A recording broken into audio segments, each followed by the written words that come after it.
आज गुरुवार 7 नवंबर को श्री कृष्ण जन्मभूमि ट्रस्ट द्वारा आयोजित पत्रकार वार्ता में ट्रस्ट द्वारा विधिक कार्रवाई करने के लिए अधिकृत ट्रस्टी विनोद कुमार बिंदल ने बताया कि करोड़ों करोड़ों सनातनी धर्मावलंबियों की आस्था के केंद्र श्री कृष्ण जन्मभूमि को अलौकिक परिसर के वर्तमान स्वरूप को मूर्त रूप देने में श्री कृष्ण जन्मभूमि ट्रस्ट का अथक सतत प्रयास एवं भक्तों का सहयोग रहा है। श्री बिंदल ने बताया कि 7 फरवरी 1951 को श्री कृष्ण जन्मभूमि ट्रस्ट की स्थापना के समय 13.37 एकड़ भूमि का स्वामित्व एवं कब्जा ट्रस्ट को प्राप्त हुआ। उस समय इस परिसर में ईदगाह के ढांचे के अतिरिक्त श्री केशव देव गंगा जी जीर्ण शीर्ण मंदिर विराजमान था। शेष भूमि पर टीले उजाड़ बंजर भूमि के रूप में थी। साथ ही ट्रस्ट की स्थापना से पूर्व ही अनेकों परिवार झोंपड़ी आदि डालकर किराए के रूप में निवासरत थे। श्री बिंदल ने आगे बताया कि गोलोकवासी राजा पट्टीमल, गोलोकवासी महामना पंडित मदन मोहन मालवीय जी, गोलोकवासी ज्वल किशोर बिरला जी आदि के महान आत्माओं के संकल्प एवं मार्गदर्शन के अनुरूप श्री कृष्ण जन्मभूमि ट्रस्ट परिसर के विकास के साथ साथ सनातन धर्म के पर्वों एवं सेवा कार्यों को मर्यादाओं एवं परंपराओं के अनुरूप संपादित कर रहा है। श्री कृष्ण भक्त के तत्कालीन प्रबंध न्यासी गोलोकवासी जय दयाल जी डालमिया का भी अथक प्रयास है और समर्पण श्री कृष्ण जन्मभूमि के विकास जीर्णोद्धार के पूर्ण कार्य में रहा है। 1958 में भगवान केशव देव जी की प्राण प्रतिष्ठा के साथ इस पवित्र परिसर में जो विकास की यात्रा शुरू हुई वह निरंतर अपने लक्ष्य को अग्रसारित है। ऐसा श्री कृष्ण जन्मभूमि ट्रस्ट का सदैव प्रयास रहा है। श्री बिंदल ने कहा कि कटरा केशव देव श्री कृष्ण जन्मभूमि विकास उनके पुरातन मूल स्वरूप में हो, यह ट्रस्ट का प्रमुख उद्देश्य है एवं सनातन धर्मावलंबियों के सहयोग से इस कार्य को पूर्ण करने का संभव प्रयास किए जाएंगे। भगवान श्री कृष्ण अपने मूल रूप पर विराजमान हों, इसके लिए विधि सम्मत प्रयास ट्रस्ट द्वारा ही किए जाएंगे। श्री कृष्ण जन्मभूमि से संबंधित मुकदमों में ट्रस्ट ने अपना पक्ष पूर्ण रूप, मजबूती एवं तथ्यों के साथ रखा है एवं आगे भी हर संभव प्रयास किए जाएंगे। कृष्णम वंदे जगद्गुरु का भाव जन जन के हृदय में प्रकट हो, सनातन की ध्वजा शिखर पर स्थापित हो एवं सनातन की गंगा का प्रवाह अविरल बना रहे, इसके लिए करोड़ों करोड़ों सनातनियों के भाव के अनुरूप ट्रस्ट प्रयास करता रहेगा।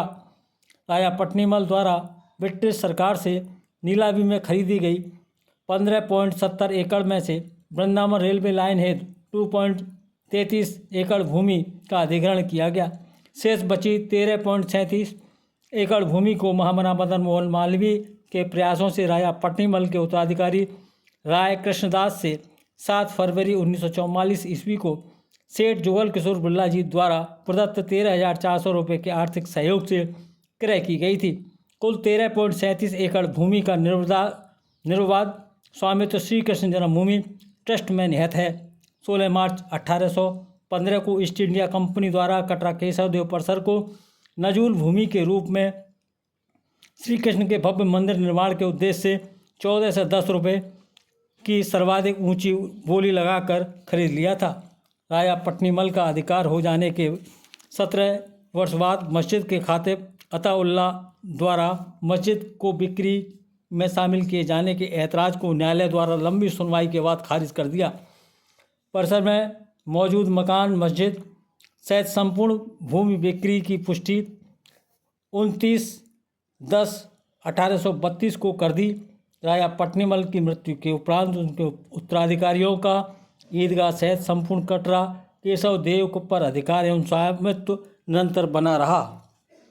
राजा पट्टीमल के वंशजों एवं श्री कृष्ण जन्मभूमि ट्रस्ट संघ मथुरा के मुसलमानों के मध्य 1832, 1897, 1920, 1921, 1928, 1929, 1932, 1946, 1955, 1956, 1958, 1959, 1960, 1961 और 1965 तक चले सभी मुकदमों और उसकी अपील और रिवीजन के निर्णयों में सदैव हिंदू पक्ष को ही कटरा केशव देव का स्वामी माना गया।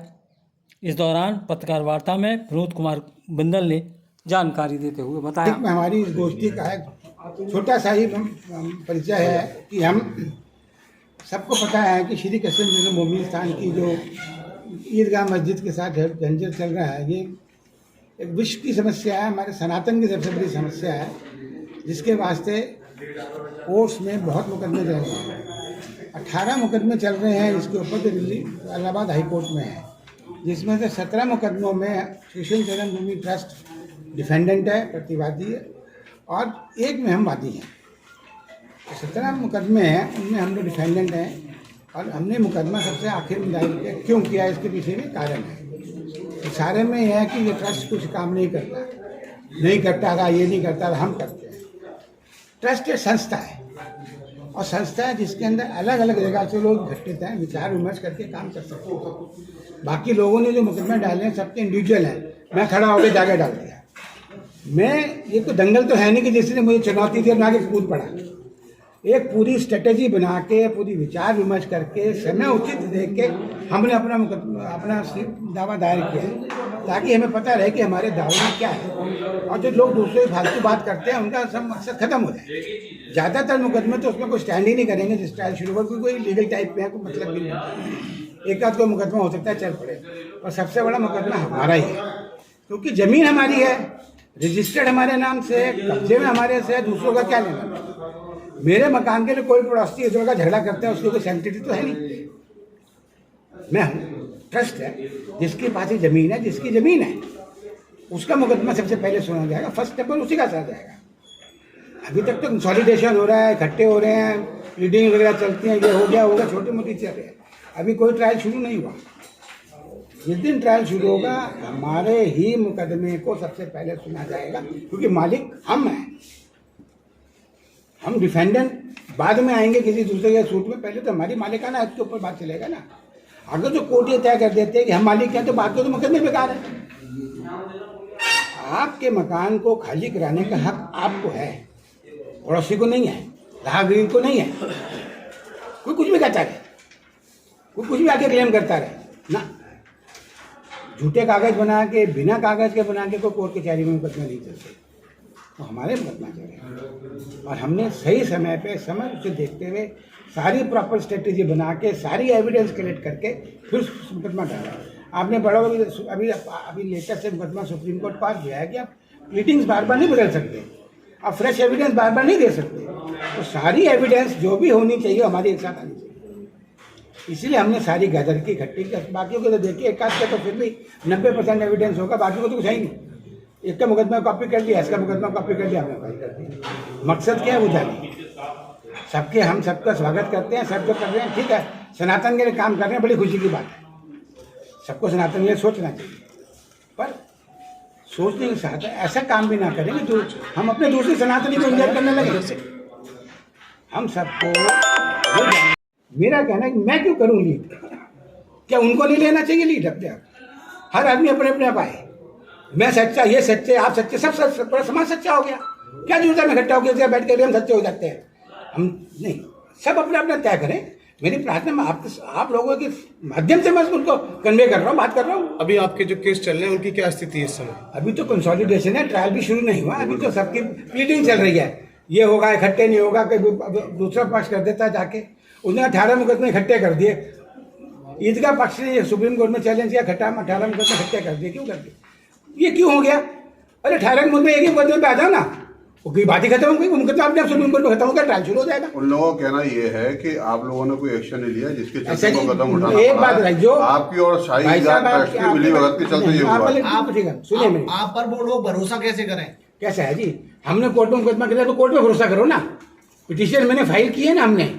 अब तो मैं कह नहीं रहा ना मैं करूंगा, मैं कर चुका, वो सामने है। लेकिन उनके बाद आप जागे हो इतने दिन से लगा। मैंने अभी आपसे शुरू में ही कहा कि हर चीज की अपॉर्चुनिटी देखिए, टाइम राइट टाइम पे तय किया जाता है। ये दंगल नहीं है कि कूद के अपने चलाने लगा। आप अपनी अपॉर्चुनिटी कैसे देखते हैं? हमने अपने सारे एविडेंस कलेक्ट करके प्रॉपर पिटीशन बना के उसको फाइल किया। उस टाइम पे फाइल किया जिस टाइम फाइल करने की जरूरत थी। मेरी पिटीशन को एडमिट किया गया है, इसका मतलब टाइम बाढ़ नहीं थी।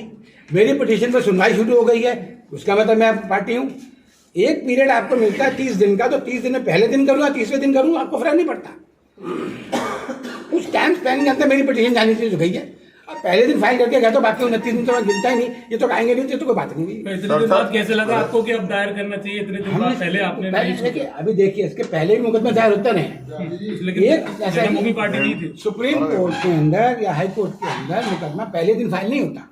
और फाइल करने से मुकदमा नहीं हो जाता है।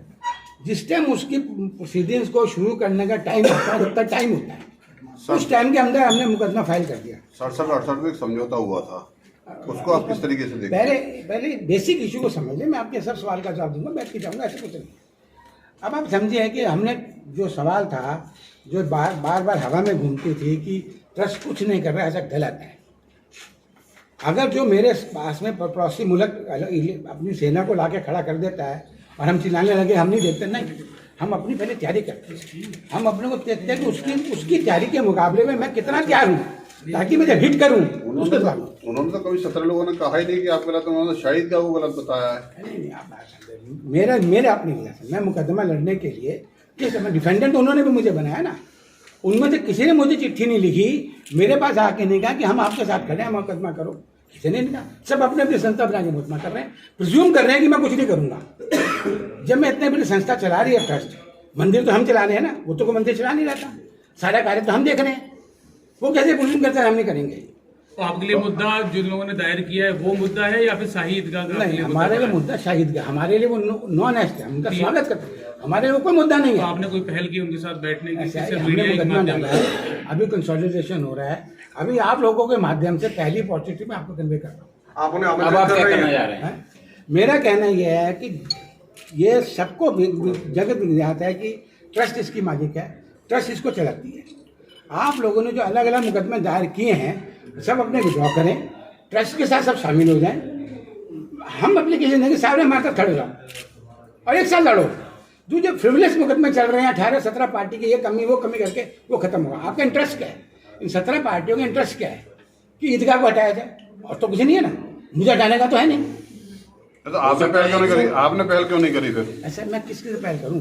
18 आदमी को इकट्ठा करके काम नहीं होगा, हर आदमी को मुझके साथ कांटेक्ट करना पड़ेगा और हम मिलकर फिर बात लेकिन जब करेंगे। पहली एप्लीकेशन लगाई गई कोर्ट में, जब आपने नहीं लगाई, जो सिंगल पहली एप्लीकेशन लगी थी, तब आपकी तरफ से कोई वहाँ नहीं? जब पहले सबसे पहली application लगाई गई थी। श्री कृष्ण विराजमान की ओर से जो याचिका लगी थी, सबसे पहले जैन साहब ने लगाई थी। ऐसा है, हर जना अपना एप्लीकेशन लगाने को उसकी मर्जी है, मैं उसकी एप्लीकेशन को नहीं कह सकता क्यों तुमने लगाई। यानी आपने क्यों नहीं लगाई? एक छोटी सी बात सर, उन्होंने लगाई, क्या करते सर, या तो इतने पहले जवाब दो, कोई बात नहीं, जवाब। मतलब फिर वो कंफ्यूजन हो जाता। ठीक है, ठीक है। उन्होंने लगा दी उन्होंने, मैं उसमें पार्टी हूँ, डिफेंडेंट हूँ। मैंने उसके अंदर डिफेंडेंट में मैंने समझा, उनकी एप्लीकेशन लगने में दूसरी आ गई, तीसरी आ गई, मल्टीपल एप्लीकेशन शुरू होती चली गई। सारी एप्लीकेशन एक दिन में नहीं लगी, मेरी एप्लीकेशन के साथ एक और एप्लीकेशन भी लगी। जब मैंने सब चीज़ देख ली, समझ ली कि हाँ आपके पास चाकू है, आपके पास पिस्तल है, आपके पास बम है, अब मुझे तीनों से लड़ने के लिए, तीनों की समझ के लिए और मेरे पास क्या हो सकता है इकट्ठा किया, और फिर मैंने डाला। मेरी एप्लीकेशन सबको सुपर इम्पोज कर गई। एक पहले कुछ भी सिचुएशन हो सकती है, पर जब एक दफ़ा घर का दादा आ गया और सबको भाइयों को बिठा के उसने सबके लिए बांट दिया, झगड़ा खत्म हो गया आपस का। तो आप क्या चाहते हैं? मतलब मेरा ये दादा 47 साल से काम था। आपके पास सारी एविडेंस थी, तो आखिर ऐसी क्या वजह रही है कोर्ट नहीं गए? ऐसा नहीं, सारी एविडेंस हमारे पास नहीं थी। नंबर एक, मैं मान लेता हूँ कि एक एविडेंस हमारे को नहीं कोई मिली। जब तक मैं तलाश नहीं करूंगा, सारी रिसर्च नहीं करूंगा, मुझे कैसे पता चलेगा फाइनल एविडेंस आप मुझे टाइम चाहिए, कई चीज के लिए टाइम चाहिए। आप उन 18 याचिकाकर्ताओं के साथ मिलकर काम क्यों नहीं करना चाहते? उनको आप अपनी तरफ- हम तो नहीं मना करते भाई, ऐसा है, हमारी 18वीं एप्लीकेशन 17 और हैं, हम सबके साथ मिलकर काम करना चाहते हैं। पर कोर्ट अपने हिसाब से चलती है। कोर्ट को हर पिटीशन को इंडिपेंडेंटली डिस्पोज ऑफ करना पड़ता है, या वो अपनी पिटीशन विड्रॉ कर ले। अगर जो उनको मुझे लगता है कि मेरी पिटीशन में और उनकी पिटीशन में कोई खास फर्क नहीं है या कुछ कमी है, मैं उसको इम्प्रूव कर सकता हूँ, मेरे साथ जुड़े। तो अब ये प्रश्न जब आपने चीजें कोर्ट में है, जब चीजें कोर्ट में है, तो आपको क्यों कहना पड़ रहा है? आप कोर्ट पर छोड़ दीजिए। मैं कि नहीं, उनके लिए कह रहा हूँ, मैं अपने लिए नहीं कह रहा। वो लड़े, डिले कर रहे हैं। आज की तारीख में क्या झगड़ा है? आज देखिए, एक सुप्रीम कोर्ट में मुकदमा है कि हाई कोर्ट ने 18 गट्टे क्यों कर दी, 18 ऐसी गट्टी 18, अब तो एक ही हो जाएगी तो कोई झगड़ा ही नहीं रहा। अरे जनाब, तो एक चीज छोटी सी बता दीजिए बस, इसके सबसे बीच में, और इसके बाद शायद आपको जरूरत ना पड़े। आप 50 साल तक कहाँ थे? आप जो कह रहे हैं कि वो लोग आ गए, ये आ गए, दूसरा तीसरा चौथा आते गए, लेकिन आप 50 साल तक कहाँ थे आपकी बात ठीक है, जब आपका ये सारा खेल ही फर्जी था? फर्जी कोई नहीं था। सुने मेरी बात, वो ऑथेंटिक थे कौन से फिर जिन्होंने समझौता किया? नहीं, उसकी बात बाद में करता हूँ ना। ऐसा है क्या जी, एक चीज को किसी ने कर दिया, एक एक्सीडेंट हो गया, मान लो हो गया, यहाँ किसी ने नहीं है, यहाँ आपके उप सचिव ने किया है। अच्छा जी, जिस सचिव ने किया, अब वो सचिव तो मेरे सामने है नहीं, मैं जानता नहीं किस कंपल्शन में किया, आप क्या सर्कल क्लासेस में था। सुनिए मेरी बात, जवाब आप दे रहे हो, लेकिन आपका ट्रस्ट क्या करता रहा तब से लेकर अब तक क्या किया वो बताओ। आप तो ट्रस्ट का ही तो चेहरा है, आप ट्रस्ट का ही तो चेहरा है इस समय। अपनी भाषा में कह रहा हूँ, ट्रस्ट आज के ट्रस्ट आप जो भी बता रहे हैं वो ट्रस्ट के बिहाफ पर ही तो बता रहे हैं। मैं विनोद मित्तल की थोड़ी हैसियत है, मतलब जो भी मेरी ठीक ठीक, स्टेटमेंट है आप on बताइए behalf of क्या trust। जवाब देना। बताइए आप। आज ये बात इशू हुई है कि ट्रस्ट ने समझौता कर दिया, ट्रस्ट ने समझौता करके उसकी पिटीशन डाल दी और क्या कोर्ट ने एक्सेप्ट कर ली। जब मैं अग्रीव्ड कहाँ से हूँ, मेरी अग्रीव्ड की पोजीशन यह है कि मेरी जमीन खींच के दे दी जाए, तब जब से मेरी ट्रस्ट बनी है, जब से संगठन बना है या कुछ भी बना है, जब से लोटा सही का स्टेटस यही है। आप ये देखिए, मस्जिद 1947 से पहले की भी थी, 1951 से पहले भी थी और 1958 से पहले भी थी। मस्जिद तो अभी नहीं बनी। मैं अग्रीव किसी चीज़ को भी एग्रीव होने के बाद एक सिचुएशन आती है जब आप कुछ आपसे कुछ जा ही नहीं रहा है, तो आप अपॉर्चुनिटी देखोगे कैसे करें। चेतना जागती है, समय जागता है, कई फैक्टर्स ऐसे होते हैं जो समझ में आते हैं। आप इतना घुमा रहे हैं, इसकी जरूरत नहीं, टेक्निकल चीज है, डॉक्यूमेंट्स चीज है। 68 में जो समझौता हुआ उसको अपना लेते हैं और समझौते के बारे में आप बताइए। क्योंकि ये सब डॉक्यूमेंट्स सब जुडिस हैं, कोर्ट में हैं, मेरे को कमेंट करना जरूरी नहीं है, पर हमने खुद इसको अपने हमारी पिटीशन पब्लिक डोमेन में आप देख सकते हैं, हमने अपनी पिटीशन में चैलेंज किया तो किया है। कब कहाँ किया चले अब उन सभी अब को आप हाई कोर्ट में 18 जाते हैं। अब आप 18 के साथ हैं या सिर्फ मस्जिद के खिलाफ है? 18 में तो मैं हुई, 17 बाकी 17 को आप आमंत्रित कर रहे हैं। उनके 17 में से 2 मुकदमे तो शायद मस्जिद के उन लोगों की तरफ से हैं, बाकी 15 इधर से हैं। मैं इनमें से किसी के खिलाफ नहीं, क्योंकि इनका और मेरा मकसद तो एक ही है, हम इकट्ठे हैं। वो उनका केस मेरे को सपोर्ट करता है। अगर जो ईदगाह मस्जिद हटती है तो वो तो मालिक नहीं बन जाएंगे उस जगह के, रहेगी तो ट्रस्ट की जमीन, ट्रस्टी उसको मैनेज करेगी। मैं नहीं कह रहा।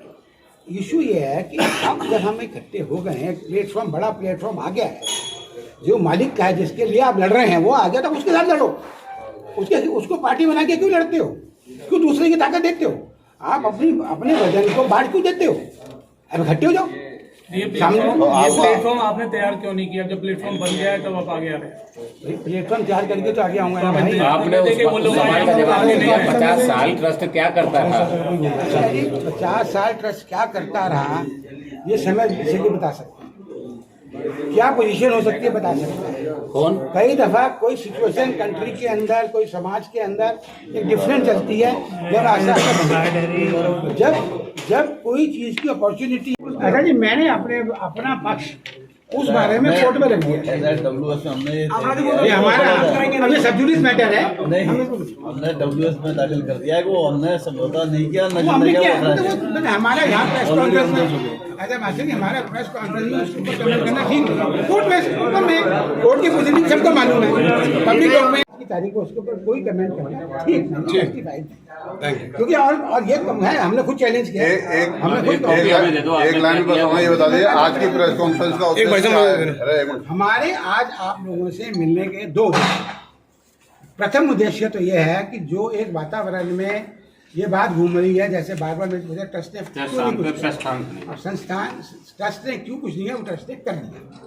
मैं आपको बताना चाहता हूँ, trust has filed suit which has been admitted, which has been taken cognizance by the court, and it is part of the 18 suits which is mentioned. मैं अकेला जाके 1-2 एक्सपेज ऐसे बात करूं तो मुझे खुद तो जाली खाली देके धक्का देके बाहर निकाल सकता है। मैं उनसे कहता हूँ या मंदिर में आके बात कर लो, नहीं आएगा। आई डू नॉट नो, पर आप लोगों का माध्यम किसी भी दूसरे माध्यम से बहुत ज़्यादा मजबूत है, स्ट्रांग है, कन्वे प्रॉपर करता है। मेरे आपके माध्यम से है कि आज उन लोगों को चाहिए कि वो अपने सूट वापस कर लें। कोई आप अगर सनातन के लिए काम कर रहे हैं तो आपकी कोई अपनी आप अपनी कोई पर्सनल बात को ना सोचिए, आप अपनी कुर्सी ना रखिए कि मैं क्या हूँ। आज हम श्री कृष्ण जी के, श्री केशव देव की बात करते हैं, सनातन की बात करते हैं, वो आना हम तब तो मिट जाएंगे। ये तो आपका रहा कि 17 को वापस ले लेना चाहिए। अगर वो आपके मर्ज होते हैं तो आपको क्या दिक्कत है? हमसे क्या मर्ज होंगे, हमारी ट्रस्ट में तो नहीं मर्ज हो सकते। वो तो सूट में वहाँ पे विड्रॉ करके हमारे साथ खड़े हो जाएंगे पार्टी बन के। भाई एक सूट में पार्टी बन जाएंगे, सब पक्ष रख देंगे अपने। नहीं वो वापस क्यों लेंगे अपने सूट? क्योंकि हमारा मुकदमा आ गया, उनका कहना सबका एक ये मुकदमा बन गया। 17 की जगह 18 लोग लड़ लेंगे, उसमें क्या दिक्कत है? लड़े, उसके लड़ने का नुकसान क्या? दो बात है। एक तो अननेसेसरी लिटिगेशन लंबा होता जा रहा है, बढ़ गया कि 17 है 18 है, ये क्यों कर दी उसने। मैंने पिटीशन डाली, आप कहो जी मैं अपने डालूंगा, आप देखिए कोर्ट के ऑर्डर देख लीजिए, हर आदमी कहता है मुझे जवाब देना जी, मैं तो लिख दूंगा जी, तो टाइम बढ़ता चला जाता है। नहीं पहल मैंने की है तो आप मेरे साथ आएंगे या मैं आपके साथ आऊंगा? ऐसा जी, अगर मैं आपका फिर आप कहोगे कि आप तो मुकदमा नहीं लड़ा। अभी तो आप खुद ही कह रहे हो ना कि आप तो मुकदमा लड़े। मेरी जमीन देखिए सुनिए, मैं अपनी जमीन के डिफेंड कर रहा हूँ। अरे मैं अपनी जमीन के एक्शन लूंगा कि उनको काम है। अच्छा 17 आपके साथ खड़े हो जाते तब आपको कोई दिक्कत है? हमें क्या दिक्कत है? मतलब 17 या 15 जो बनते हैं, जितने लोग 17 आपके साथ आज भी चौका विपक्षी हैं उनके साथ में हैं। हाँ जी, 17 लोग आपके साथ आज भी हैं, जो विपक्षी हैं और बाकी साथ में हैं। मैं नहीं, आप बात मैंने जो बालिया को सपोर्ट कर रहा है। मैंने एक बात कही है कि हम सबका कॉमन गोल तो एक ही है, ठीक है ना जी। अब उस कॉमन गोल के अंदर कोर्ट प्रोसीडिंग्स के अंदर लंबा प्रोसीडिंग लंबी बढ़ती जाती है। हर आदमी अपनी भी दलील देता है। एक मेरे वकील ने खड़ा होकर मिलकर दलील दे दी, घंटा खत्म हो गई। 15 देंगे तो 15 घंटे चलेगा, 15 दिन चलेगा, 15 महीने चलेगा। आपकी क्या पोजीशन है इस ट्रस्ट में? मैं ट्रस्टी हूँ। अच्छा, साहब आपके द्वारा ट्रस्टी हूँ और शर्मा ये इनकी पी ये मेरी पी है।